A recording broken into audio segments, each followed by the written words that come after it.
Halo, selamat pagi. Perkenalkan, nama saya Adiria Triputri Keden, NIM 141200112.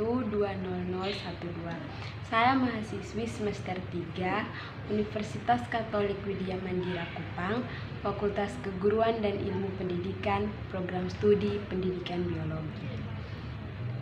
Tujuan dari pembuatan video ini yaitu untuk menuntaskan ujian tengah semester saya mata kuliah pengetahuan laboratorium. Dalam video kali ini saya akan menjelaskan materi tentang peralatan-peralatan biologi atau peralatan-peralatan laboratorium biologi yang ada di tingkatan sekolah menengah atas atau SMA. Kurang lebih ada 14 peralatan laboratorium biologi yang saya ketahui, yaitu yang pertama ada mikroskop. Nah, mikroskop ini adalah suatu alat yang identik sekali dengan yang namanya pengamatan biologi. Nah, mikroskop ini digunakan untuk melihat suatu objek penelitian atau objek yang diamati yang bentuknya sangat kecil atau biasa disebut kasat mata. Ukurannya kasat mata. Yang kedua adalah kaca pembesar atau lup. Nah, kaca pembesar atau lup ini adalah salah satu peralatan laboratorium biologi yang terbuat dari kaca cembung yang memiliki pegangan terbuat dari plastik atau aluminium dan berfungsi sebagai alat untuk memperbesar suatu objek dari ukuran sebelumnya. Dan proses pembesaran ini dapat dilihat dari titik fokus dari lup tersebut. Yang ketiga adalah stetoskop. Nah, stetoskop ini adalah alat yang digunakan untuk mengukur atau untuk mengetahui detak jantung manusia dan kecepatan pernafasan dari manusia. Stetoskop ini juga sering dikatakan sebagai identitas dari seorang dokter.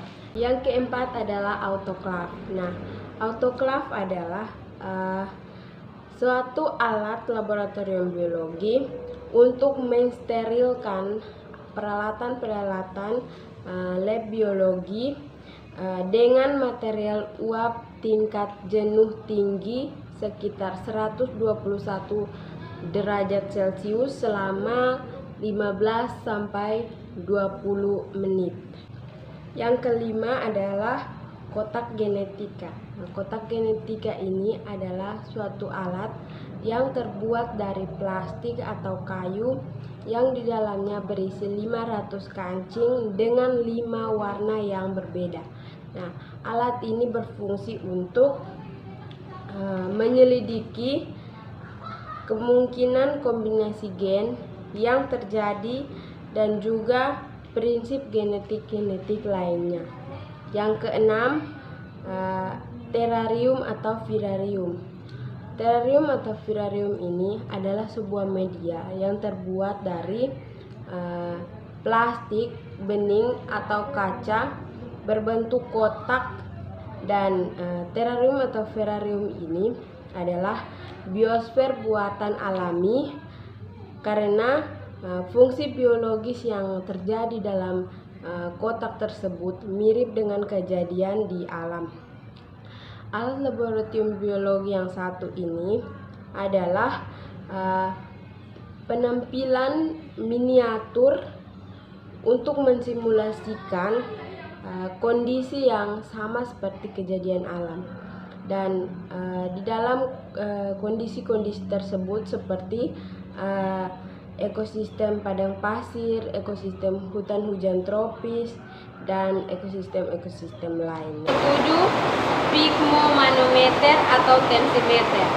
Alat ini berfungsi untuk mengukur tekanan darah yang bekerja manual saat memompa ataupun mengurangi tekanan pada manset dengan sistem non-invasif.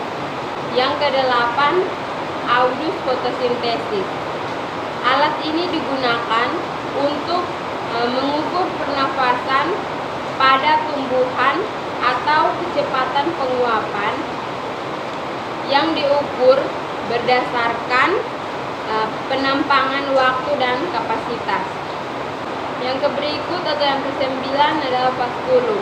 Vaskulum atau kotak botani adalah sebuah kotak yang terdiri dari kotak logam yang digunakan untuk menyimpan contoh-contoh spesimen botani agar tidak mudah kering sewaktu proses pengumpulan di lapangan. Yang ke-11 adalah pinset. Pinset adalah salah satu dari peralatan laboratorium biologi.